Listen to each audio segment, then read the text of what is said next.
عبداللہ بن مسلمہ نے بیان کیا، کہا ہم سے امام مالک نے، ان سے نافع نے اور ان سے عبداللہ بن عمر رضی اللہ عنہ نے کہ رسول اللہ صلی اللہ علیہ وسلم نے فرمایا، رات مجھے کعبے کے پاس خواب میں دکھایا گیا، میں نے ایک گندمی رنگ کے آدمی کو دیکھا، وہ گندمی رنگ کے کسی سب سے خوبصورت آدمی کی طرح تھے، ان کے لمبے خوبصورت بال تھے، ان سب سے خوبصورت بالوں کی طرح جو تم دیکھ سکے ہوگے، ان میں انہوں نے کنگھا کیا ہوا تھا اور پانی ان سے ٹپک رہا تھا، اور وہ دو آدمیوں کے سہارے، یا یہ فرمایا کہ وہ دو آدمیوں کے شانوں کے سہارے بیت اللہ کا طواف کر رہے تھے۔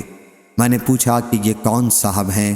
مجھے بتایا گیا کہ یہ مسیح ابن مریم علیہ السلام ہے۔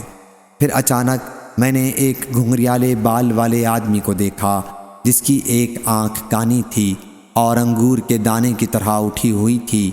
میں نے پوچھا یہ کون ہے؟ مجھے بتایا گیا کہ یہ مسیح دجال ہے۔ صحیح بخاری حدیث نمبر 6999۔